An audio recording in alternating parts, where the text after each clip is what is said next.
నమ శివాయ నమ శివాయ ఓం నమ శివాయ. ఎప్పుడెప్పుడు ఈశ్వరుణ్ణి సేవిద్దామా అని మనస్సు యందు తొందర కలగాలి.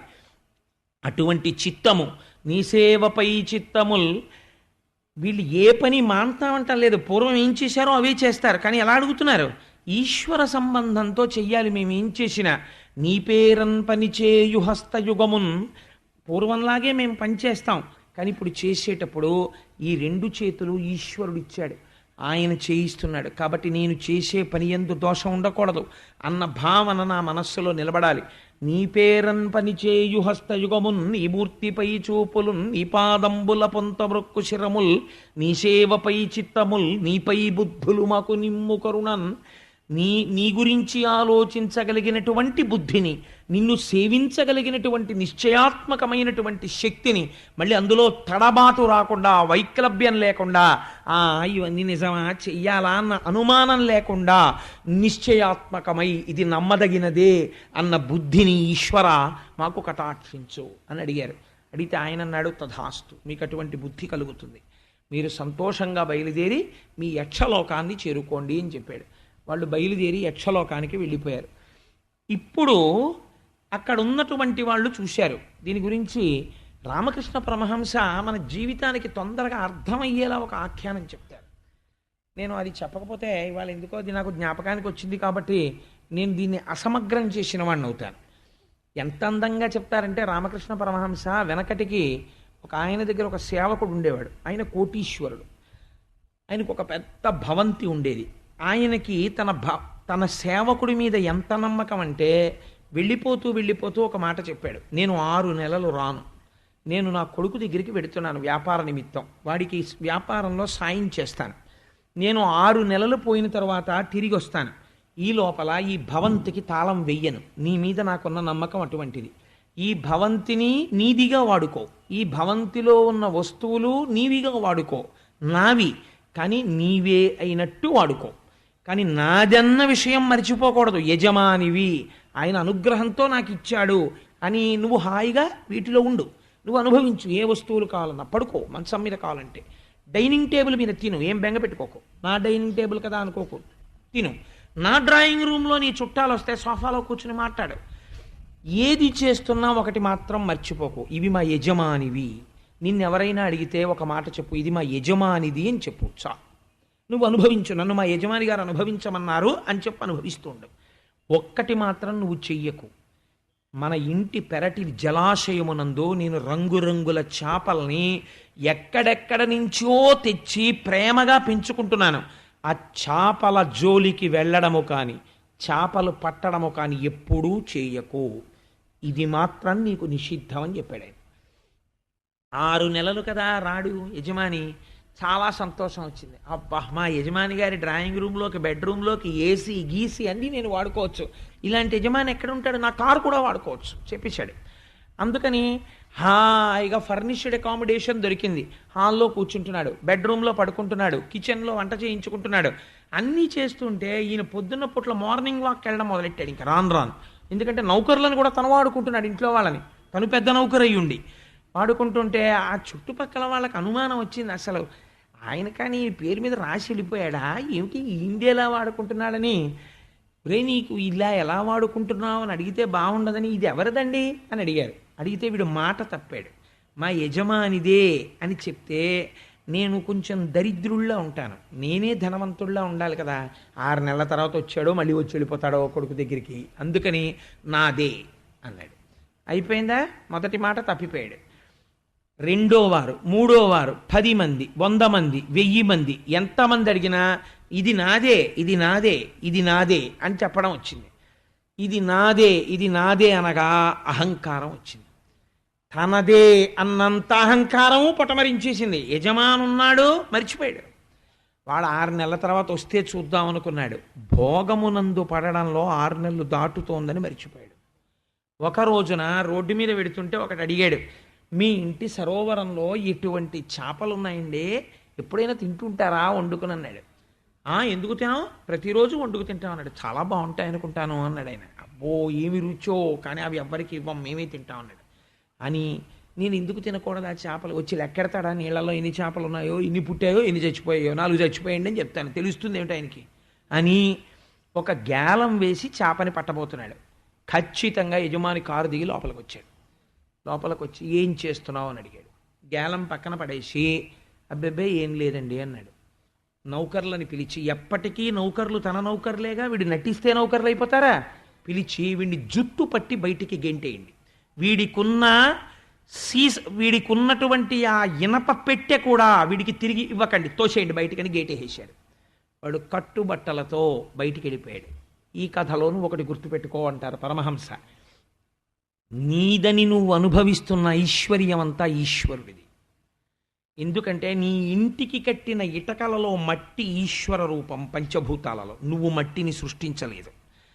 సిమెంటు అడుసు పెట్టి కట్టేటప్పుడు సిమెంటు బిగుసుకోవడానికి నువ్వు వాడిన నీరు నువ్వు సృష్టించలేదు. అది బిగుసుకోవడానికి వచ్చిన గాలి నువ్వు సృష్టించలేదు. ఆ ఇంటి చలువరాయి గనిలో నువ్వు సృష్టించలేదు. ఆ ఇంట్లో నువ్వు అనుభవిస్తున్న చల్లటి గాలిని నీకు ఇప్పించగలిగిన ఏసీకి పనిచేస్తున్న విద్యుత్ శక్తి నువ్వు సృష్టించలేదు. నీటిలోంచి శక్తిగా వచ్చింది, హైడ్రో పవర్. ఇవన్నీ ఈశ్వరుడివి. కానీ మరి నువ్వెందుకు అనుభవిస్తున్నావు అంటే ఈశ్వరుడు నిన్ను అనుగ్రహించాడు. అనుగ్రహించి నువ్వు ఇవన్నీ వాడుకో, నేను ఇస్తున్నాను నీకన్నాడు. నువ్వు చేయవలసింది ఒక్కటే, ఇవన్నీ ఈశ్వరుడు అని రోజు పొద్దున్న అనాలి, ఇవన్నీ ఈశ్వరుడు అని సాయంకాలం అనాలి అని నువ్వు హాయిగా అనుభవించు, హాయిగా పడుకో. పొంగిపోతాడు ఈశ్వరుడు. మనస్సులో ఒక్క మాట అనుకుంటుండు, అవునండి. పెద్దల దగ్గరికి వెళ్ళినప్పుడు ఒక మాట అంటుండాలి, అవును అంతా ఈశ్వరానుగ్రహం అండి, ఇవాళ నేను ఇలా సంతోషంగా ఉండగలిగాను అనగలగాలి. అనగలిగితే సర్వేశ్వరుడు సంతోషిస్తుంటాడు, ఇంకా వృద్ధిలోకి తీసుకొస్తుంటాడు. ఈశ్వరుడు ఒక నియమం పెట్టాడు, అమాయకులు కదా, చేపలు కదా, నీళ్లల్లో ఉంటాయి కదా అని పట్టవద్దని చెప్పాడు. తననే నమ్మిన భక్తులున్నారు, వాళ్ళ జోలికి మాత్రం వెళ్ళవద్దని చెప్పాడు. ఇంత ఉంది కదా అని వాడి ఒక్క జోలికి, ఒక చేప జోలికి వెళ్ళావా గేటు బయటికి తోసేస్తాడు. ఒక్క చేప పట్టబోయాడు, చేప దొరకక ముందే యజమాని వచ్చి బయటికి తోసేశాడు. ఈశ్వర భక్తుల జోలికి వెళ్ళకు. ఈ కథలో నీకు అర్థం అవ్వాలా ఐశ్వర్యం ఎలా అనుభవించాలో అని అడిగారు రామకృష్ణ పరమహంస. ఎక్కడ పోతనగారి భాగవతం, ఎక్కడ వ్యాస భాగవతం, ఎంత అందమైన లీలని రామకృష్ణ పరమహంస ఎంత చక్కటి ఆఖ్యానానికి కుదించారో చూడండి. అందుకే నాకు రామకృష్ణ పరమహంస అంటే ప్రాణం. నాకు ఎన్ని ప్రాణాలు, ఒక రామకృష్ణ పరమహంస, ఒక రమణ మహర్షి, ఒక చంద్రశేఖర్లు, అవన్నీ నా ప్రాణాలే. కాబట్టి ఈ మాట చెప్పి, ముక్తులరై నారాయణ భక్తులరై పరమసాధు భావశ్రీ సంసక్తులరై సురలోక వ్యక్తులయ్యదరునాదు వాక్యము కథనన్. నారదుడి యొక్క అనుగ్రహం చూడండి. మీరు నా పట్ల అపచారం చేస్తే చేశారు, కానీ ఈ శాపానుగ్రహం వల్ల ఉత్తరోత్తర మీరు మోక్షాన్ని పొందుతారు, నారాయణ భక్తులవుతారు, అపారమైన ఐశ్వర్యంతో ఉంటారు. ఐశ్వర్యము పోవడానికి కారణమును మీరు గుర్తుపడితే ఐశ్వర్యము మిమ్మల్ని ఎప్పటికీ బాధించదు. చాలామందో తెలివి తక్కువ మాట అంటారు, ఐశ్వర్యం ఉన్నవాళ్ళు భగవద్భక్తులు కాలేరు. పచ్చి తప్పు. ఐశ్వర్యం ఉన్నవాడు భగవద్భక్తుడు కాగలడు. ఎప్పుడు చిన్న కిటుకు తెలుసుకుంటే చాలు. తాళం చెవిని ఇటుపక్కకి ఎన్ని మాటలు తిప్పినా తాళం ఊడదు, ఇటు తిప్పితే తాళం ఊడిపోతుంది. స్విచ్ని ఎంత పైకి ఇలా ఎత్తినా లైటు వెలగదు, ఇలా అంటే లైటు వెలుగుతుంది. ఎంత ఐశ్వర్యాన్ని తాను అనుభవిస్తున్నా ఇది ఈశ్వరానుగ్రహం అని మనస్ఫూర్తిగా అనగలిగితే, ఈశ్వరుడు ఏ భక్తుల వెంట తిరుగుతుంటాడో ఆ భక్తులకి వంగి నమస్కరించగలిగితే నువ్వు చేపల జోలికి వెళ్ళటం లేదు, యజమానిని మరిచిపోలేదు, నువ్వు ఎప్పటికీ ఐశ్వర్యమును అనుభవిస్తూనే ఉంటావు, ఆనందముగా ఉండగలవు అని మనకి జీవితంలో ఒక మహోత్కృష్టమైన సందేశాన్ని అందించినటువంటి లీల ఈ లీల. కాబట్టి ఆ యమలార్జున భంజనం అనేటటువంటి లీలలో ఇది జరిగినది. అయితే ఇక్కడ మీకు ఒక అనుమానం రావచ్చు, ఈ రకంగా మన బుద్ధి నిలబడాలంటే ఎలాగండి? ఇదే కృష్ణ పరమాత్మ నలకూబర మణిగ్రీవుల చేత పలికించాడు. అందుకే నేనన్నా ఈ లీల స్మరించి ఒక్కసారి నమస్కారం చెయ్యాలని. దశమస్కంధంలో లీలలు జీవితాన్ని ఉద్ధరిస్తాయని పెద్దలండానికి కారణం ఇదే. ఇప్పుడు ఈ లీల విన్నాక మీకు ఐశ్వర్యం కలగకుండా ఎలా ఉంటుంది? నేర్చుకోవలసి, నాకు తెలుసండి ఎందరో పెద్దలు ఇప్పటికీ ప్రతిరోజు పూజలో ఈ పద్యం చెప్తారు. నీ పద్యావళులాలకించు చెవులున్ నిన్నాడు వాక్యంబులన్ నీ పేరన్ పనిచేయు హస్తయుగమున్ నీ మూర్తిపై చూపులున్ నీ పాదంబుల పొంత మృక్కు శిరముల్ నీ సేవపై చిత్తముల్ నీపై బుద్ధులు మాకు నిమ్ము కరుణన్ నీరజపత్రేక్షణ అని. ఇంటి ఇల్లాలి దగ్గర ఒక లక్షణం ఉంటుంది. మామగారికి 95 ఏళ్ళు ఉన్నాయనుకోండి, పళ్ళు లేవు మామగారికి. పళ్ళు లేని మామగారికి 90 ఏళ్ళు వచ్చేసిన అత్తగారికి ఇలా కూడా నవలలేరు. అటువంటి అత్తమామలు ఇలా అన్నం ఇలా అనేటప్పటికీ మెత్తగా అయిపోయేటటువంటి అన్నం ఇలా కూర ముక్క పట్టుకుని అరటికాయ ముక్క ఇలా అంటే చిదిమిపోయి మెత్తగా అయిపోయి ఆ అన్నం ముద్దలో పెట్టుకుని తాతగారు అని మింగగలిగినట్టుగా కోడలు వండి పెడుతుంది. అదే కోడలు తన భర్తకి వండవలసి వస్తే చక్కగా కాస్త పచ్చడి అన్నం కలుపుకుంటే, కొబ్బరికాయ పచ్చడి అన్నం కలుపుకుంటే అది పచ్చడి అన్నంలా ఉండాలి కానీ పేస్టులా ఉండకూడదు కదా, అలా వండుతుందో గిన్నె.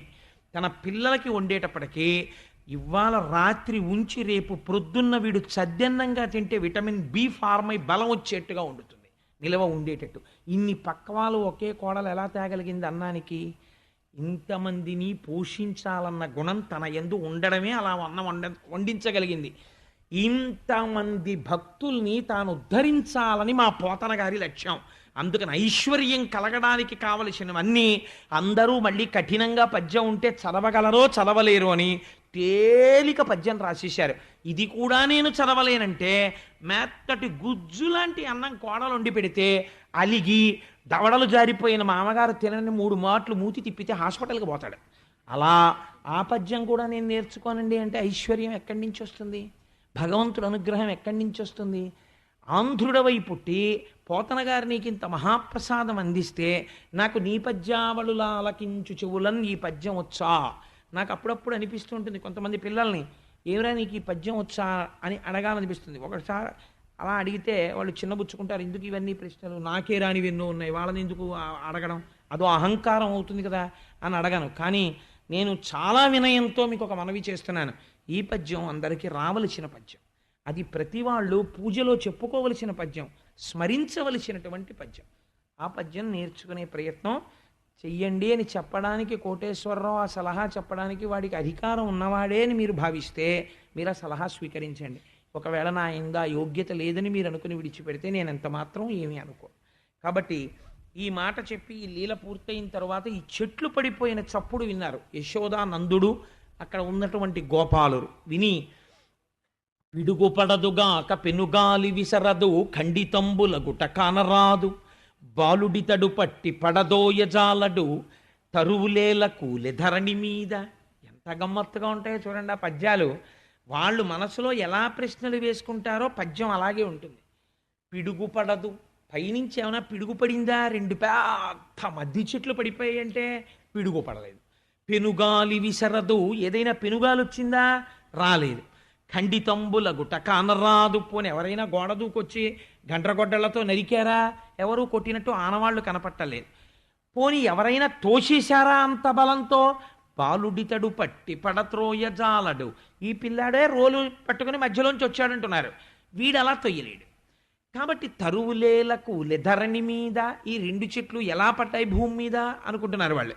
అక్కడ ఆడుకుంటున్న పిల్లలు వచ్చి అన్నారు, ఈ చిన్ని కృష్ణుడే రోలు ఇడ్చుకుంటూ 2 చెట్ల మధ్యలోంచి వచ్చాడు. వస్తే ఈ 2 చెట్లు భూమి మీద పడిపోయాయి. అందులోంచి 2 మహాపురుషులు వచ్చారు దివ్య తేజస్సుతో. వచ్చి వాళ్ళు కృష్ణుణ్ణి స్తోత్రం చేశారు, చిన్ని కృష్ణుణ్ణి చేసి వాళ్ళు ఊర్ధ్వలోకాల వైపుకు వెళ్ళిపోయారు, మేము చూశాం అన్నారు.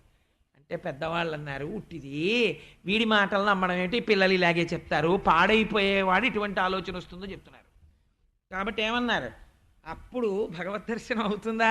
దాని ఎందు 2 కోణాలు. నిజంగా ఈశ్వరుడిని నందుడు యశోద నమ్మేశారనుకోండి, భాగవతం వెంటనే అయిపోతుంది, జ్ఞానులు అయిపోయారు కాబట్టి. కాబట్టి కథా పొడిగింపబడాలి. ఇలా నమ్మని వాళ్ళు లోకంలో ఉంటారు. కాబట్టి వాళ్ళకి హేతు ఉండాలి, ఎదురుగుండా ఒకటి నమ్మాలి. ఈ మాంసనేత్రంతో, ఈ మాంసనేత్రానికి కనబడితే నమ్ముతాడు. నీకు ఆ భక్తి ఉంటే కనపడతానా ఆయన అంటాడు. వీళ్ళిద్దరికి ఎప్పుడు కుదురుతుంది? కాబట్టి వాళ్ళు నమ్మలేదు. నమ్మకుండా పిల్లలు ఏదో చెప్పారు, ఇవన్నీ ఎక్కడ జరుగుతాయిలే అన్నారు, వదిలిపెట్టేశారు. ఆ లీల అక్కడతో పూర్తయినది. నేను అనుకుంటున్నాను, నేను ఈ లీలలో ఉన్నటువంటి ఆంతరమైన సారమును మీరు పట్టుకోగలిగారు అని నేను అనుకుంటున్నాను. ఇప్పుడు ఏదో ఒక సంఘటన జరిగిందనుకోండి, ఒక ఇన్సిడెంట్ అంటాం, ఒక సంఘటన జరిగితే దాన్ని వచ్చి చూస్తాం, చూసి ఇలా జరుగుతుందా అని ఆలోచన చేస్తాం. అక్కడ ఉన్నటువంటి ఆధారాల్ని బట్టి ఇలా జరిగి ఉండదు అని అనిపించింది అనుకోండి, అప్పుడు దాని మీదే చర్చ ఎక్కువ అవుతుంది. ఆధారం దొరికిందనుకోండి, ఆ సంఘటన పూర్తయిపోతుంది. ఎందుకంటే ఒక పెద్ద గాలి వచ్చిందనుకోండి, ఆ సమయంలో గాలికి చెట్లు పడిపోయాయి అంటారు, అమ్మయ్య చిన్ని కృష్ణుడు బతికాడు అంతే చాలంటారు, ఎత్తుకుంటారు, సంతోషపడిపోతారు.